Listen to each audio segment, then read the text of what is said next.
Bonjour tout le monde, j'espère que vous allez bien. On se retrouve pour une nouvelle vidéo, une journée dans mon assiette, qui va être particulièrement riche en fer. Pour vous expliquer un petit peu le contexte, ces derniers temps, je suis pas mal en déplacement, etc. Là par exemple, j'étais pas dans mon appartement les 4 ou 5 derniers jours. Je suis de retour pour 2 jours, le temps de travailler un peu, de m'organiser un peu pour pouvoir ensuite partir. Là on va vraiment prendre des toutes petites vacances, on va prendre 4-5 jours où on va aller à la montagne avec mes parents et avec mon copain. Et ça va être trop bien, j'ai trop hâte d'aller vraiment me ressourcer avec la fraîcheur et tout, parce que la montagne l'été c'est incroyable, moi j'adore la montagne l'été. Donc là on est là pour 2 jours, je vais faire en sorte de manger assez riche en fer, de faire attention un peu à mes besoins alimentaires, parce que je sais que les 4 prochains jours je ferai un peu moins attention, parce que déjà on va dans un endroit qui est pas hyper vegan friendly, donc il y a sûrement des repas si je veux manger à l'extérieur où je vais me retrouver avec de la ratatouille et des frites, etc. Donc je vais un peu anticiper tout ça. Là on va aller faire les courses, mais avant je vais me faire un petit matcha latte avec le lait d'avoine Coro Barista que j'adore. Coro est le partenaire de cette vidéo, donc il me sponsorise un petit bout de cette vidéo. Vous avez 5% de réduction avec le code MUR5 sur toute la boutique de Coro. Coro c'est une boutique où vous pouvez trouver énormément de produits secs en plus ou moins gros conditionnement, ça vous permet d'avoir des prix hyper avantageux. Là j'ai pris le lait d'avoine barista qui est super parce qu'il mousse bien, mais en général j'achète par pack de 8 leur lait d'avoine classique qui revient à 1 € la brique et il est hyper bon. Donc c'est vraiment un des meilleurs rapports qualité-prix qu'on peut trouver pour du lait d'avoine, surtout en plus il est d'une super bonne qualité. Le barista est un poil plus cher mais pas tellement plus cher parce que c'est pareil, le lait d'avoine barista, moi ça coûte facilement 2,50 € à Monoprix. Et là il coûte 1 €, je crois, quelque chose de cet ordre de prix là. Je vous l'afficherai à l'écran pour donner le prix précis, mais vraiment c'est une bonne affaire en termes de prix aussi. C'est juste que le lait d'avoine classique était en rupture de stock parce que ce prix est tellement avantageux que des fois ça part très vite. Mais voilà, n'hésitez pas si vous voulez commander chez Coro, merci à eux de soutenir mon travail. En plus pendant l'été, il n'y a pas des masses de sponsors ou de partenariats, donc c'est vrai que souvent beaucoup de gens ont des baisses de revenus. J'ai la chance d'avoir ce partenariat régulier, donc pour moi c'est une vraie opportunité et j'adore leurs produits, je vous en parle tout le temps. Même les fois où je ne suis pas sponsorisée par eux, je vous en parle parce que j'adore leurs produits. Donc c'est parti pour la vidéo. Alors pour le matcha, je mets à peu près une demi-cuillère à café dans de l'eau. Moi j'utilise de l'eau froide, mais on peut utiliser de l'eau qu'on a fait chauffer et qu'on laisse refroidir. Je sais pas si... je fais pas déjà la méthode traditionnelle parce que moi je fais des matcha latte. Et même après je fais pas forcément tout le truc cérémonial autour du matcha. Mais en tout cas je le fouette bien jusqu'à ce que ça fasse une petite mousse blanche. Voilà. Ensuite je viens le mettre dans mon verre. Alors moi j'ajoute pas de glaçons dedans, mais vous pouvez tout à fait en ajouter aussi. Moi c'est juste que mon eau est fraîche et mon lait est frais, donc j'en ai pas besoin en plus. Et ensuite je viens ajouter du lait, donc le lait d'avoine barista. Et maintenant je vais pouvoir savourer mon matcha. C'est pas du tout une boisson que je prends tous les jours, tout simplement parce que le matcha ça a quand même un certain coût par rapport au café par exemple. Généralement je prends plutôt un café latte glacé le matin en été. Et on va dire que le café ça me revient peut-être à, je pense, 25 centimes par verre. Donc j'en prends un par jour, donc ça va me revenir peut-être à 25 centimes. Je pense que le matcha latte fait à la maison ça revient pas loin de 1 € avec du lait d'avoine économique et avec le matcha que j'utilise. Donc voilà, ça a quand même un certain coût. Alors c'est pas hyper cher, mais mine de rien, moi la plupart de mes repas ils sont dans les alentours de 1 €, donc c'est vrai que ça fait un truc un peu plus cher que d'habitude. Donc j'en prends pas tous les jours non plus, mais en même temps le matcha quand on le prend à l'extérieur, dès que vous le prenez dans un café ou dans un lieu un petit peu fancy, etc., où vous avez des matchas glacés et tout, on atteint vite les 4-5 €, parfois 6 € pour un verre de matcha. Donc ça peut être bien aussi de le faire à la maison de temps en temps. Moi c'est un peu l'équilibre que j'ai trouvé. J'en fais de temps en temps à la maison. Je m'habitue pas non plus à en prendre tous les jours parce que j'ai pas envie de dépenser 30 € par mois pour ma petite boisson du matin non plus. Donc voilà, c'est un petit plaisir occasionnel. Sinon je bois aussi du café latte. Et c'est un peu comme ça que j'intègre des choses des fois à un certain prix tout en gardant un budget relativement pas trop élevé, on va dire, en temps normal au niveau des courses, etc. Et ce qui fait que ça me fait pas exploser mon budget, mais j'aime bien avoir des petits trucs de luxe de temps en temps, ça fait du bien aussi. Alors, il est déjà presque 11 h, je suis allée à Carrefour faire quelques petites courses et j'ai trouvé un ananas en promo qui était bien mûr, mais honnêtement il est trop bon, j'en ai déjà picoré quelques morceaux. Je vais prendre ça pour mon petit déjeuner et j'accompagne avec quelques petits croquants protéinés au chocolat de Coro qui sont vraiment très très bons. Et donc voilà, ça ce sera mon petit déjeuner. C'est assez léger tout simplement parce que je vais manger dans pas si longtemps que ça. Donc j'ai pas envie de me décaler trop dans la journée, puisque vers midi et demi, 13h, je vais prendre mon déjeuner. Alors pour le déjeuner, on va faire des rouleaux de printemps. Ça fait plusieurs jours que j'avais super envie d'en manger. J'avais pas du tout les ingrédients qu'il fallait quand j'étais chez mes parents. Du coup je me suis dit que là, j'allais acheter de quoi en faire et j'allais m'en faire pour le midi. C'est vraiment un repas que j'adore, c'est frais, on dirait qu'on mange une salade mais en même temps c'est assez consistant. Donc dedans, moi pour la base, on va dire protéinée, je vais utiliser du tofu. Donc ce sera un peu ma meilleure source de fer du repas, même s'il y a du fer dans tous les autres aliments. Et par exemple ce matin il y en avait dans mes petits croquants protéinés, il y en avait. Et ça va se combiner avec la vitamine C qui est dans l'ananas par exemple, ou là qui va être dans le poivron que je vais mettre dans mes rouleaux de printemps, et ça va permettre de mieux assimiler le fer. Ensuite je mets un petit peu de nouilles de riz, donc là j'en ai fait cuire hier et je les ai mises à refroidir, donc je les ai laissées dans l'eau froide, ça je les fais bouillir juste 2 minutes.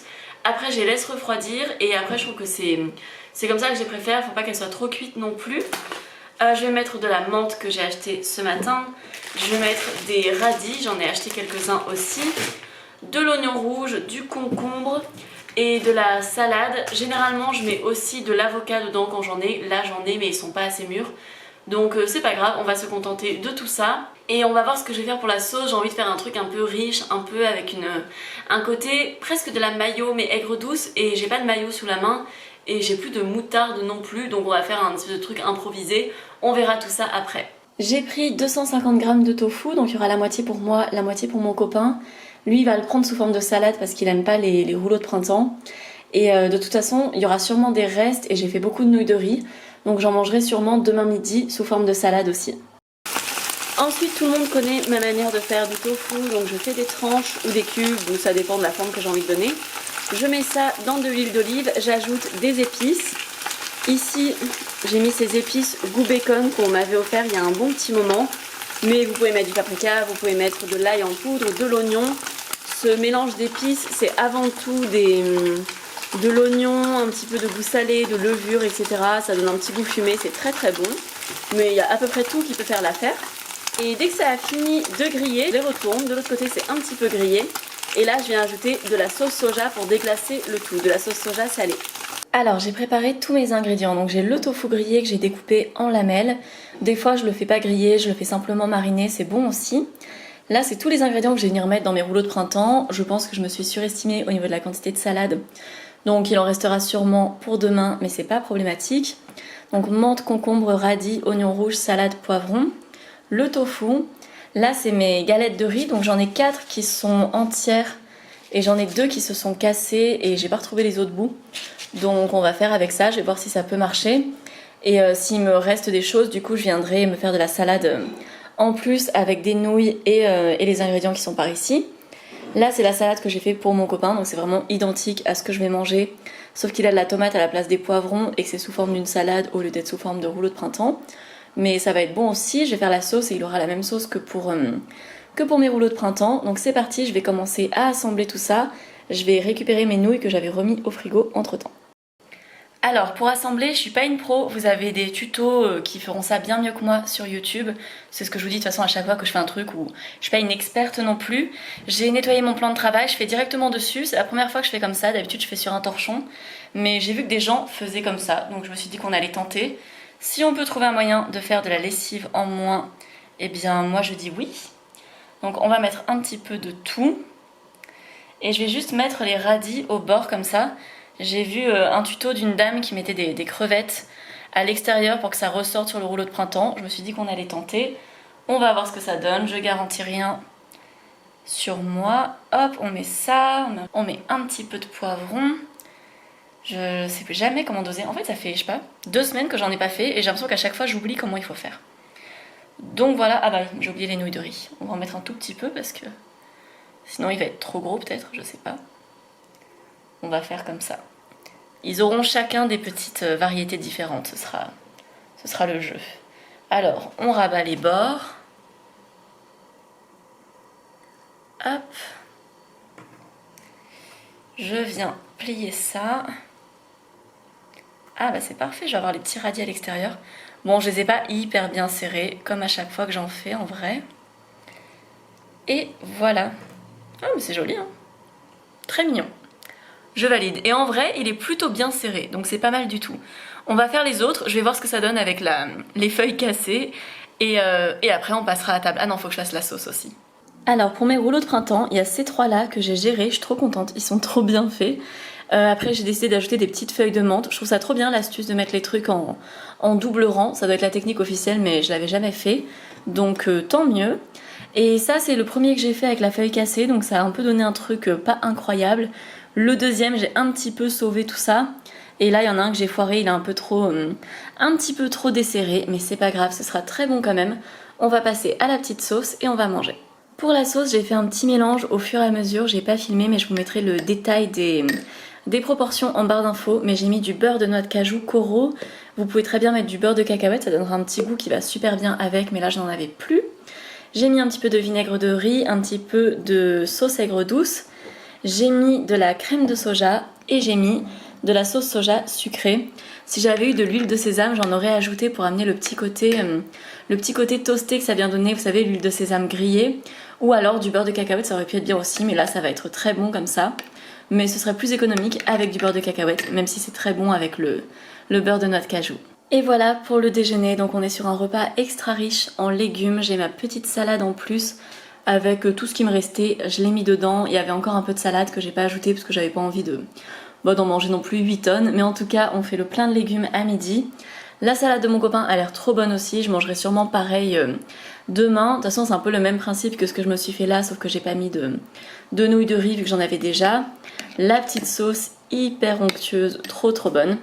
Et voilà, bon appétit! Alors c'est l'heure du goûter et j'avais trop envie d'un truc que j'ai pas bu depuis trop longtemps. Je me suis fait un lait chocolaté froid, donc avec du lait d'avoine et du cacao sucré en poudre. Et ça me rappelle tellement le cacolac. Quand j'étais petite, j'adorais ça. C'était vraiment une de mes boissons préférées. C'est pas vegan malheureusement, mais bon, c'est quand même assez facile de reproduire à la fois en vegan et à la fois en version économique parce que ça coûte pas cher de le faire maison.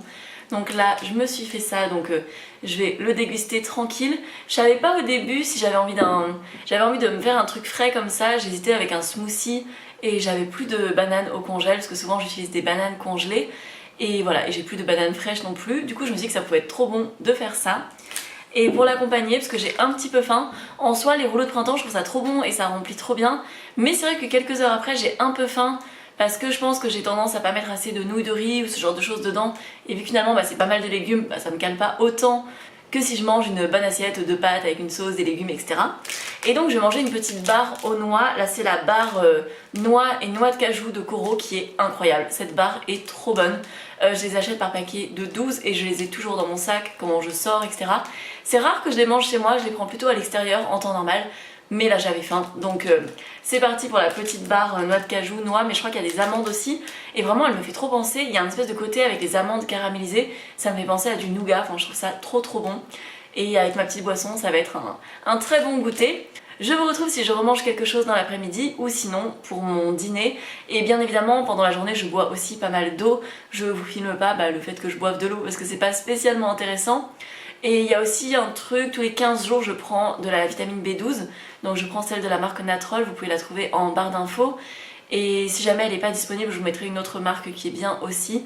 Mais voilà, c'est important de prendre de la vitamine B12 quand on est vegan, c'est pas très contraignant. Selon les dosages, on peut en prendre toutes les semaines, tous les 15 jours, il y a des dosages pour tous les jours, ça dépend de nos habitudes et de comment on a envie de se supplémenter. C'est vraiment pas cher, donc c'est important de le faire, c'est bon pour notre santé tout simplement. Alors hier soir, j'ai fait des aubergines au four. Vous savez que quand j'utilise mon four, généralement, j'essaye de rentabiliser un peu tout ça pour faire un peu plus et en avoir pour les autres jours. Donc là, il me reste des aubergines qui sont grillées avec du cumin et de l'ail que j'ai préparé hier qui étaient super bonnes. On avait fait de délicieuses pâtes aux aubergines avec. Et là, je vais les utiliser pour les intégrer dans des wraps aux aubergines. Donc c'est vraiment quelque chose que j'adore manger, vraiment. Les aubergines grillées, c'est un de mes trucs préférés de l'été. En source de protéines, je vais venir mettre des pois chiches. Je vais réaliser un houmous avec, donc je vais utiliser du tahini, donc c'est de la purée de sésame. Le combo pois chiches tahini, déjà c'est hyper bon, mais en termes de nutriments, c'est vraiment intéressant. Vous avez plein de fer, vous avez plein de calcium dans le tahini par exemple. Et on va intégrer ça dans des wraps avec des aubergines et on va mettre d'autres crudités qui se baladent dans mon frigo et on va voir ce que ça donne. Je pense que ça devrait être très bon. Alors je vous mettrai en barre d'infos la recette du houmous que je fais tout le temps, comme ça je prends pas forcément le temps de tout détailler ici, mais c'est vraiment très simple et c'est une recette excellente que je fais vraiment tout le temps. Ça fait un houmous hyper onctueux que j'adore. Et voilà pour mon houmous, donc franchement il a une super texture, c'est tellement meilleur que celui du commerce, tellement moins cher, faut juste des fois avoir la motivation de le faire. J'avoue que de temps en temps je le prends déjà tout prêt, mais quand on voit le prix que ça coûte par rapport au coût de revient quand on le fait maison, c'est vrai que c'est beaucoup plus économique de le faire à la maison. Et voilà pour nos wraps de ce soir, donc j'ai vraiment mis une couche généreuse de houmous. Dans celui de mon copain j'ai mis de la tomate, concombre, de la salade, de la menthe aussi, et plus les aubergines bien évidemment, puisque c'est un peu l'ingrédient phare de la recette on va dire. Et dans le mien j'ai fait pareil mais sans la tomate, et j'ai mis des bouts de radis en plus. On va venir rouler nos wraps et je pense qu'on va en manger 2 chacun. Généralement c'est les quantités qu'on mange. Bon, alors je sais que c'est pas très élégant vu de près comme ça, mais c'est vraiment délicieux. C'est incroyable à quel point... J'ai mis de la menthe aussi, je crois que j'ai oublié de vous le dire dans le petit clip d'avant, mais alors les aubergines au cumin mélangées avec le houmous au côté crémeux et la petite note de menthe, vraiment c'est délicieux. Je vous recommande trop ce repas. Vous pouvez ajouter du tofu grillé si vous voulez plus de protéines, ou n'importe quel simili carné ou plus de pois chiches, etc. Là, vu que j'ai mangé du tofu ce midi et que ce matin j'avais mes petits trucs protéinés, je m'en fais pas trop pour mes protéines de la journée. Donc voilà, ça fait très bien l'affaire, c'est délicieux. Tellement frais, tellement agréable comme repas comme ça de soir d'été. Nous sommes le lendemain matin et je vous filme la conclusion maintenant. J'espère vraiment que la vidéo aura pu vous plaire, que ça vous donnera des idées de repas riches en fer. Je vous afficherai un peu le tableau des nutriments, etc. pour vous donner une idée de ce que ça peut représenter en termes de valeur nutritionnelle, en termes de macronutriments, en termes d'apport en fer, puisque c'est surtout ça qui était important pour cette vidéo. Je vous retrouve dans environ 5 jours pour une nouvelle vidéo sur, on verra le thème, j'ai pas encore décidé, ce sera soit sur le budget, soit sur l'alimentation végane, soit sur l'écologie, qui sont un peu les thèmes principaux de ma chaîne. N'hésitez pas à vous abonner, à commenter ou à liker, et je vous fais de très gros bisous. On se dit à bientôt, ciao ciao!